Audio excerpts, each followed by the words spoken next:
Thank you all for being here. This is such an amazing setting. I had no idea about where I would be. Anna had told me a little bit about a lake, and I was like, there'll be a lake. And I pulled up, around this time yesterday, and I've been in jaw-droppingly beautiful places for the last month, and this was equal to anything I've seen. So thank you all for sharing your beautiful spot with me and for the warm welcome. As Dan touched on in his introduction, my work as an artist, and I consider writing a form of art, the way that we segregate these things feels pretty artificial to me. My work as an artist is very cohesive. It's all enmeshed. It does feel to me like an ecosystem, like you take one thing out of it and the whole thing sort of collapses slowly or quickly. So it's hard for me to separate out where the painting ends and the writing begins. In my home studio, my writing desk is in my painting space. I'm constantly going back and forth between them. There's very little separation. A lot of my life, as Dan said in his introduction, consists of in putting myself in a place so that I can experience the place in various ways and trying to understand the memory of places. That's sort of the crux of everything that I do. Pigments are at the heart of that practice. Every place has its own unique memory, and I think about the memory of a place as being not just an ecosystemic memory. We can think about the way that deep time is stored in rocks, especially in the West. There's so much volcanic rock, like a volcano erupted 1 million years ago, and now we're walking on the hardened surface of the eruption. But everywhere has a deep time memory, and pigment making is one way to interact with that deep time memory by literally picking up a rock and then transforming it into paint. There's this visceral and very embodied exchange between you and the rock. And then whatever you do with the rock is also sort of part of that memory. I also think of the memory of the earth as cultural memory, though. It's not separate. The way that we exist in our cultures is completely inseparable from the ecosystems that we exist within. We often talk in our current culture about landscape as if it's a backdrop, or as if it's the kind of like the thing that exists to enable human activity, and it just sort of hangs out there. But that's completely not true. When the world changes, when the earth changes, human culture changes, and we're in the midst of that today. We're very much in the midst of our weather system shifting dramatically all over the world, and that is in turn creating sort of seismic shifts in our culture. And I'm interested in pigments as a way to understand how those changes are occurring. And pigments can operate as a sort of, I think of them as vessels of transmutation, these vessels of translation or transformation.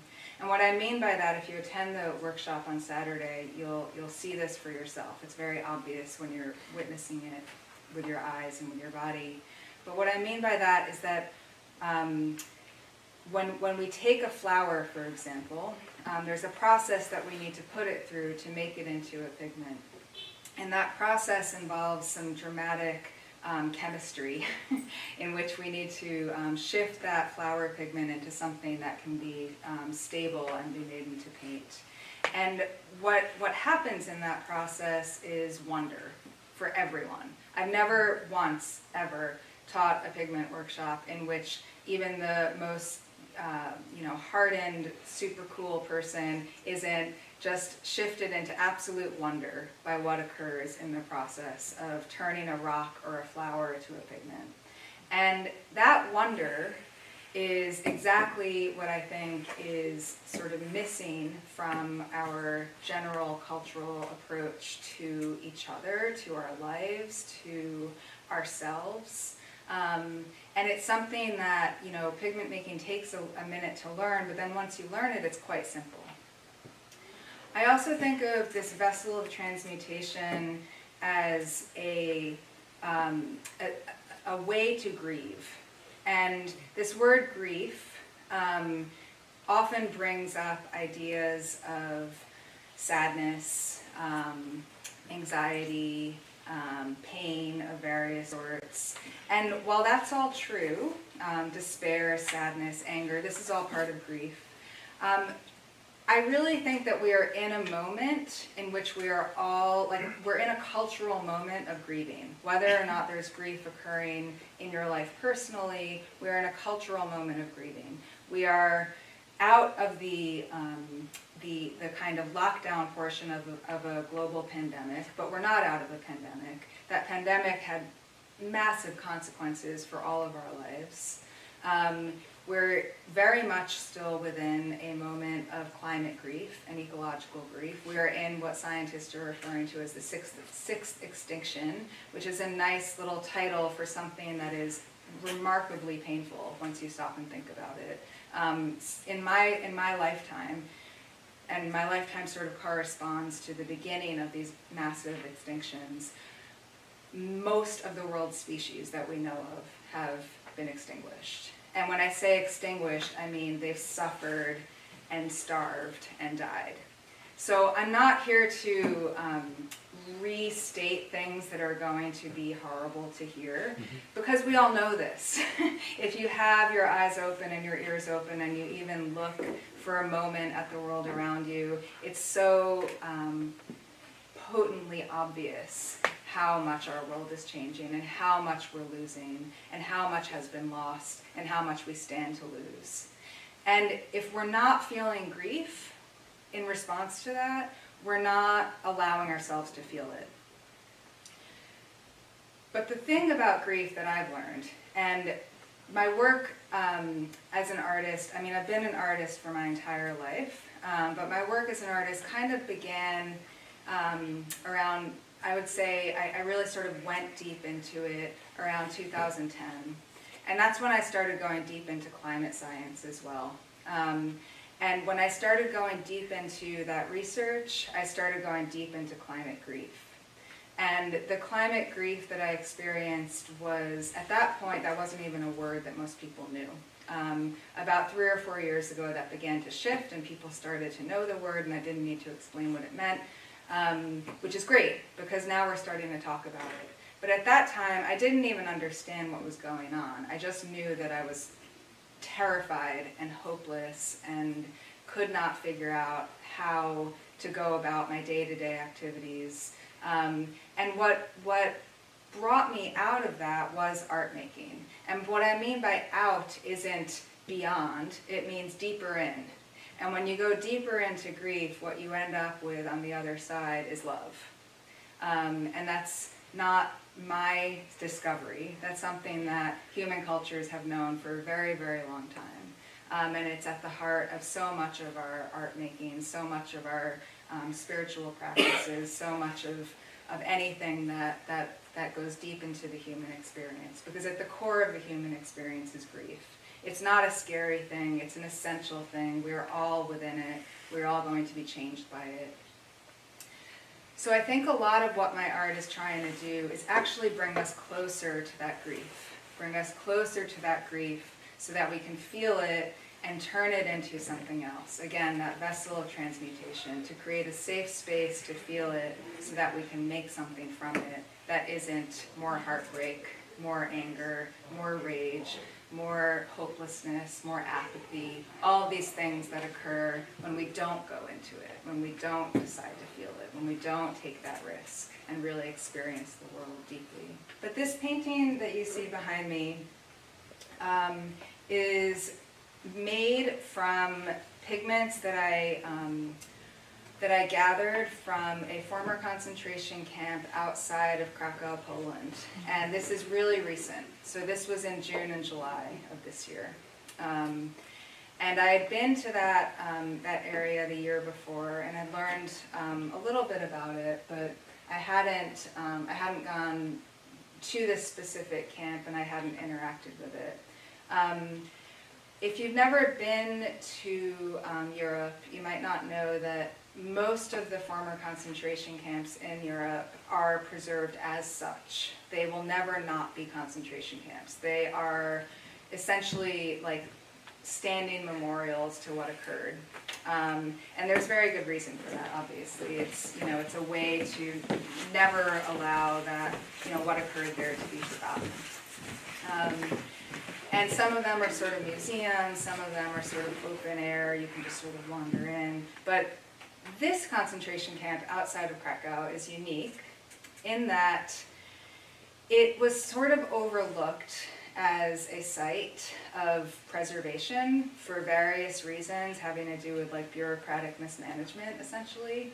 And it turned into an ad hoc green space, by which I mean it's just sort of a park. And it's on the outskirts of this city that Krakow, if you're not familiar with its history, was an epicenter of Nazi activity. The city was completely taken over by Nazis. It's close to Auschwitz, which has a much higher profile. This particular camp is called Płaszów.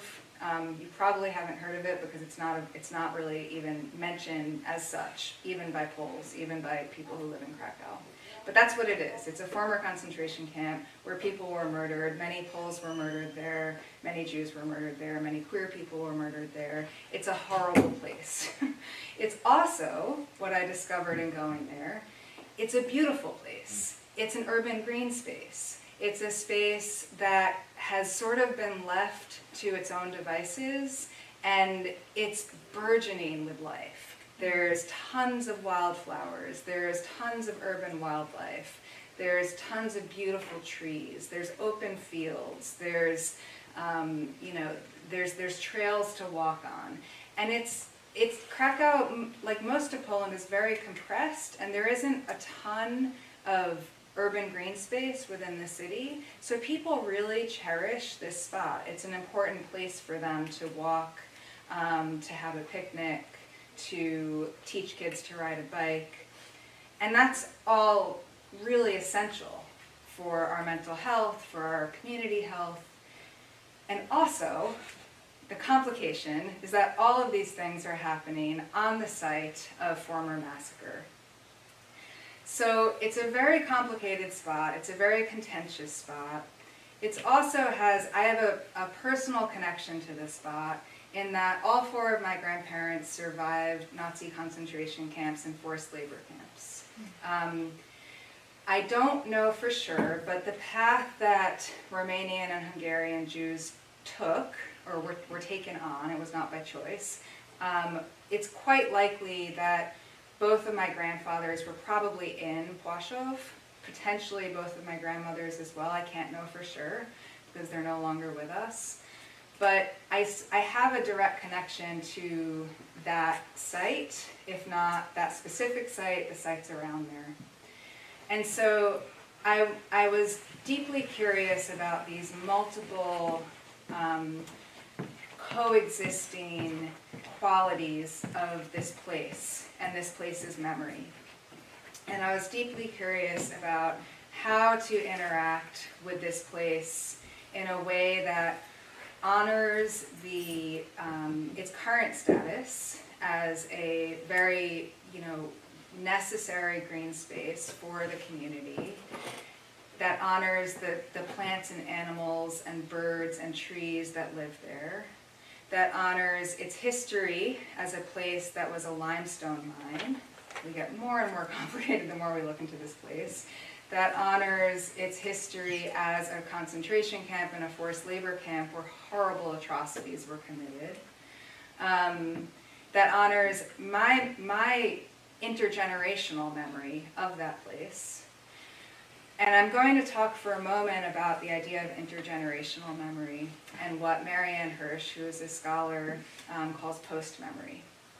So both of my parents are here today, which is really rare because I live on the West Coast and they almost never get to hear me talk about my work. They live in Vermont, so they're here today. Growing up as the grandchild of 4 Holocaust survivors and 2 children of Holocaust survivors, it was quite typical of most families, as I've learned as an adult, that it wasn't really talked about very much. It just, people wanted to move on.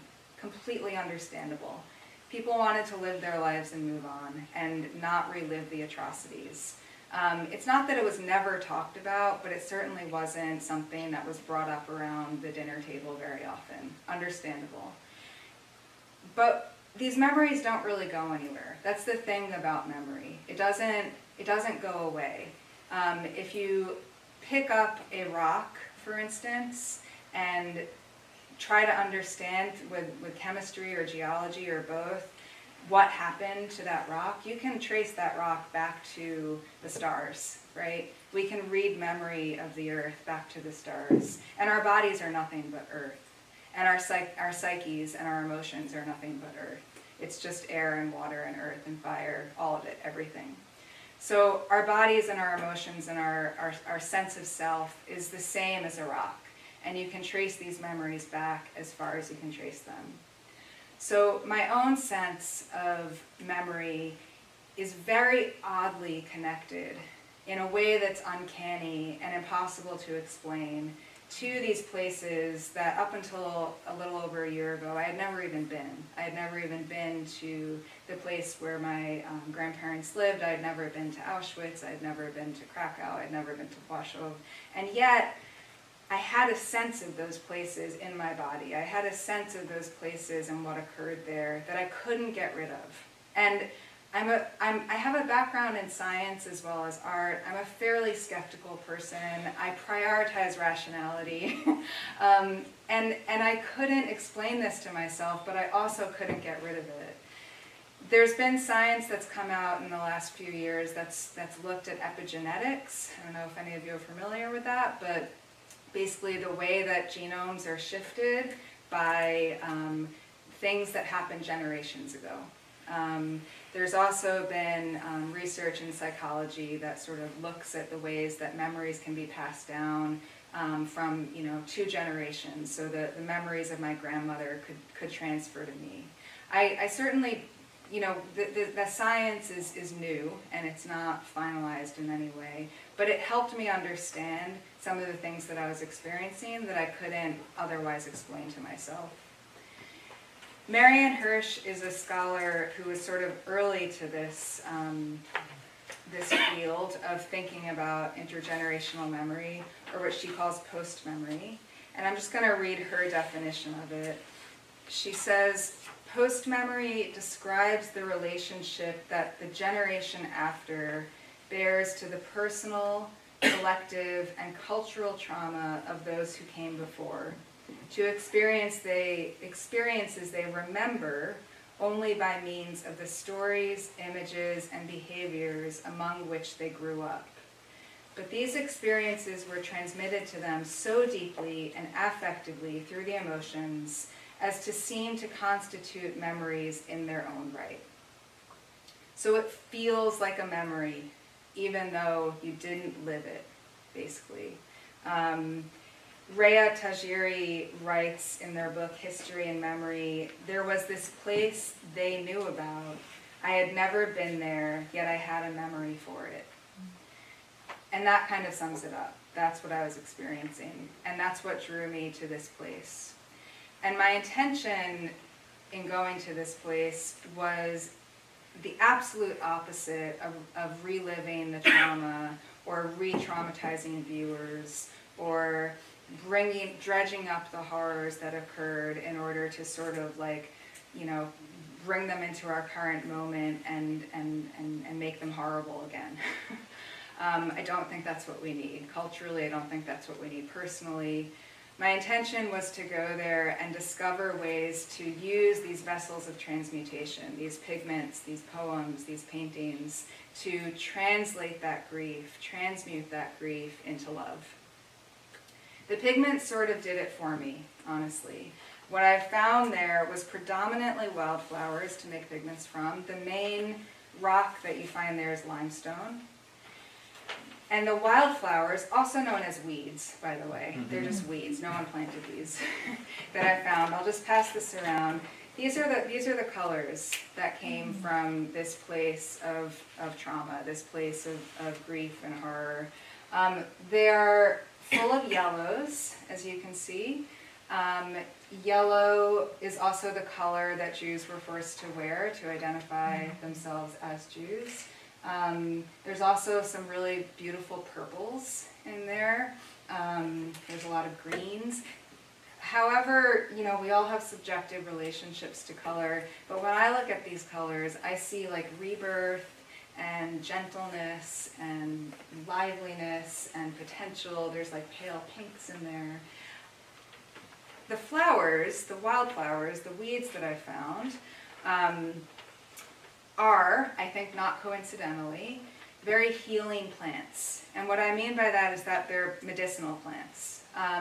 There's another project going on concurrently at Płaszów with two other artists, one of whom is Polish and one of whom is American, that's looking at the medicinal plants of Płaszów.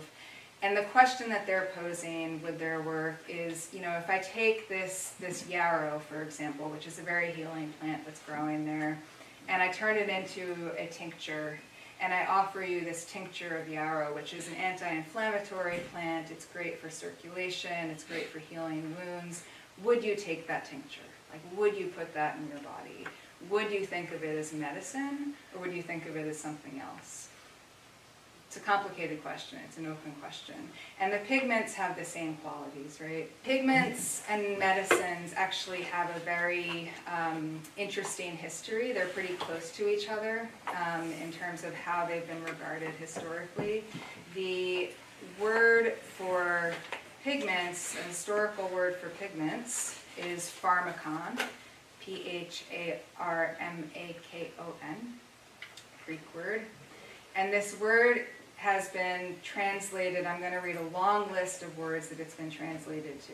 It's been translated as medicine, remedy, cure, poison, drug, intoxicant, magic potion, love potion, charm, spell, pigment, artist color, paint, dye, cosmetic, ointment, perfume, talisman, amulet, soul-altering substance, sacrifice, scapegoat, idea, concept, and enchantment.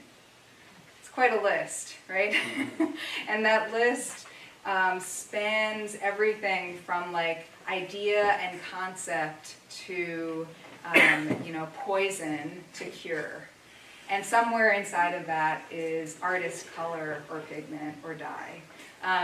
So we think of colors today typically as something that is just sort of like you buy it at a store in a you know, in some form of paint, and it's something that you use to like decorate or dye or something, you know.